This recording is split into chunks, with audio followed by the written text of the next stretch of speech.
atau tetap bisa melayani dimanapun dengan baik, teman-teman perlu menjaga kesehatan, menghindarkan ini supaya tidak terkena demensia. Nah, gejalanya apa demensia itu? Nah, ada 5 tahap gejala demensia. Nah, tahap pertama sebetulnya sudah terjadi pengerutan di otak tadi, tapi belum ada gejala, artinya masih awal, ya. Jadi fungsi otak masih dalam tahap normal, teman-teman, ya. Masih bisa berpikir seperti biasa, beraktivitas seperti biasa, jadi tidak ada masalah, tidak ada gangguan, ya. Dan gejalanya belum terlihat. Ini tahap pertama. Jadi teman-teman, orang yang tidak ada gejala demensia tidak berarti bahwa dia belum mengalami demensia.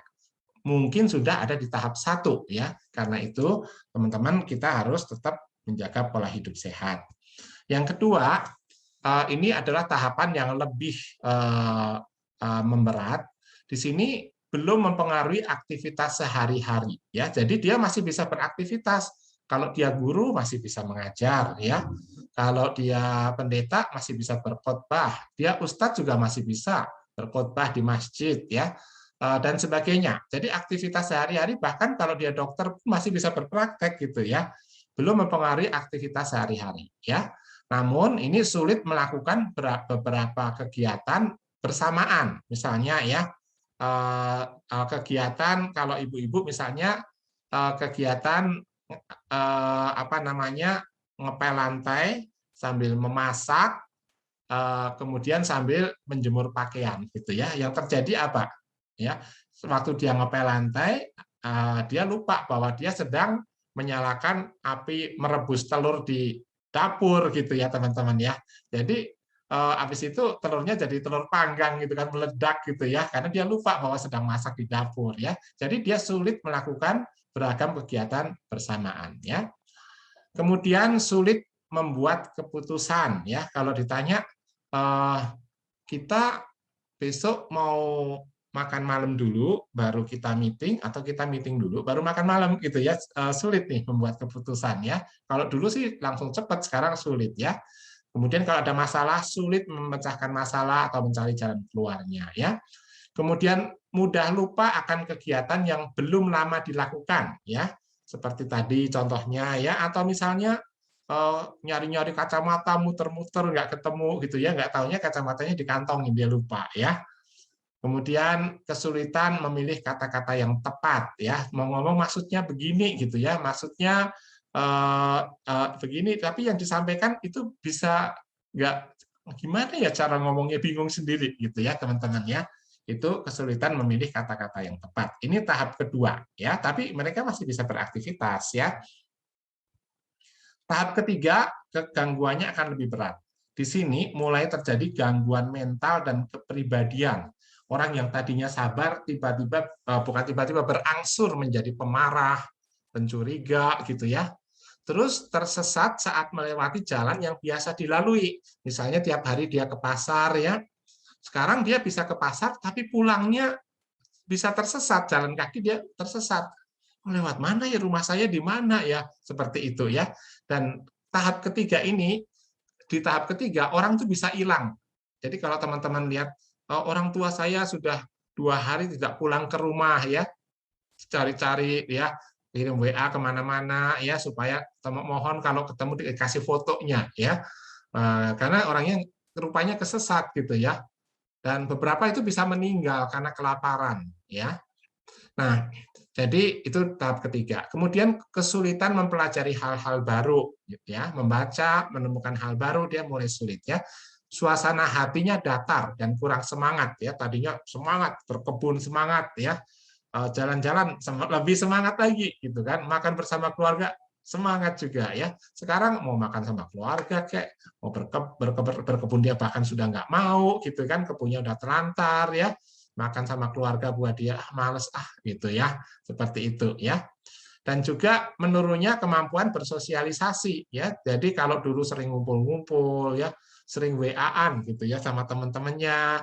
Sekarang udah males lah, nggak mau, maunya diem aja gitu, ya. Ini tahap ketiga. Nah, kalau ini dibiarkan, keluarganya nggak tahu bahwa ini tuh demensia, dia dibiarkan saja, ya, dan masuk tahap keempat, ya. Nah, masuk tahap keempat ini dia membutuhkan bantuan orang untuk aktivitas sehari-hari. Sekarang makan pun harus disuapi, ya. Kalau nggak bisa makan, ya. Mandi ya harus dimandiin, ngancingin baju nggak bisa, pakaian harus dipakein gitu ya.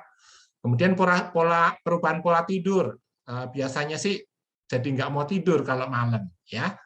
Kemudian kesulitan membaca dan menulis, ya.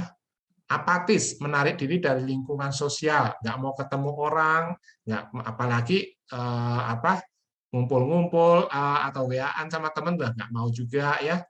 Dan ini suka halusinasi ya. Dia merasa anaknya yang sudah meninggal datang nemuin dia gitu ya, seperti itu. Atau suaminya yang sudah meninggal datang mendampingi dia ngobrol. Jadi dia bisa ngomong sendiri ya, seperti itu ya. Dan ini cenderung juga mudah marah dan bersikap kasar. Jadi kalau ayo mandi dipaksa marah dia gitu ya. Seperti itu ya. Dan ini tahap keempat. Dan ini masih bisa bertambah buruk kalau tidak diatasi ya, yaitu tahap terakhir atau tahap kelima. Di tahap kelima ini demensianya menjadi tahap yang terberat ya, dan dia tidak dapat hidup mandiri. Kalau nggak ada orang lain, dia nggak makan, dia nggak minum ya. Jadi benar-benar harus orang lain yang bantu dia.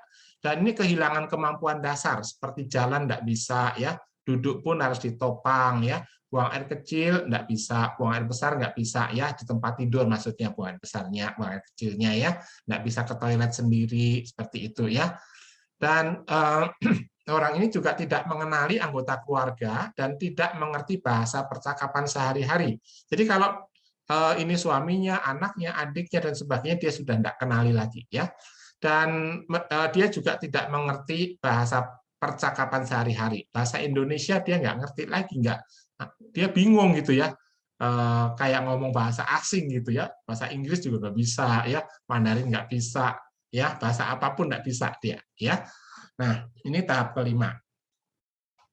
Nah, teman-teman, berikut kita ada satu formulir yang disebut dengan MMSE, Mini Mental State Examination. Ini dipakai di seluruh dunia untuk mendeteksi atau mengetahui teman-teman atau kita menderita mulai kena demensia atau belum gitu ya. Nah, ini sekarang kita bikin teman-teman isi ya. Bukan isi ya, maksudnya evaluasi sendiri ya. Saya akan guidance ya. Jadi kalau teman-teman ke dokter ini akan diminta ngisi kayak gini. Kalau orang yang untuk mengetahui kita mulai demensia atau enggak ya. Yang pertama, orientasi. Sekarang hari apa, tanggal berapa, bulan apa, tahun berapa? Nah, coba teman-teman jawab dalam hati aja ya. Oke. Sekarang musim apa nih? Ya. Musim kemarau atau musim hujan? Nah, oke, kalau itu bisa menjawab hari, tanggal, bulan, tahun, dan musimnya tepat, nilainya 5. Gitu ya. Kalau misalnya harinya salah, tanggal, bulan, tahun, dan musimnya benar, nilainya 4, dan seterusnya. Ya. Oke. Pertanyaan kedua. Sekarang teman-teman tulis saja skornya sendiri, skor diri sendirinya, skornya berapa ya. Terus sekarang kita berada di mana nih? Gitu ya. Di kantor mungkin kantor apa gitu ya, jalan, nomor rumah, kota, kabupaten dan provinsi ya. Kalau sebagian besar jawabannya benar, angkanya 5 ya. Kalau nggak ada yang benar, angkanya 0 gitu ya. Kalau yang benar sedikit ya 1 begitu ya. Nah, itu teman-teman nih ya, di alamatnya di mana, nomor rumahnya gitu kan, kotanya apa gitu ya. Nah, misalnya kotanya Magelang, provinsi mana sih Magelang itu? Nah, kalau dia jawab Jawa Barat, ya itu salah ya, Magelang Jawa Tengah gitu ya. Nah, kemudian pertanyaan ketiga mengenai registrasi ya. Nah, jadi coba sebutkan saya sebutkan tiga benda gitu ya, misalnya anggur, jeruk dan pisang gitu ya. Nah, ini anggur ya, ini jeruk ya, ini pisang ya, gitu ya. Nah, kemudian saya tanyakan lagi tuh, tadi apa namanya? gitu ya. Kalau dia bisa jawab anggur, jeruk, dan pisang ya, nah itu artinya nilainya betul, kita kasih nilai 3. Kalau dia bilang itu berkali-kali ya, saya tanyakan berkali-kali ya. Nah, terus kemudian setelah sambil ngobrol-ngobrol terus saya tanyain lagi, tadi apa nama buah tadi apa nama bendanya? Anggur, jeruk, pisang gitu ya. Atau kalau di contoh ini bola, kursi, sepatu gitu ya, apapun boleh bendanya ya. Nah, kemudian pertanyaan selanjutnya teman-teman isi sendiri ya di situ ya. Atensi dan kalkulasi. Hitunglah berturut-turut selang 7 angka mulai dari 100 ke bawah. Berhenti setelah 5 kali hitungan ya. Jadi kalau 7 angka ini contekan sebetulnya dari 100 ya. 93, 86, 79, 72, 65. Itu ya. Ini contohnya ya. Coba teman-teman praktekin, tapi jangan yang ini karena ini sudah saya hitungin ya. Mulai dari 50 ke bawah. Ayo silahkan.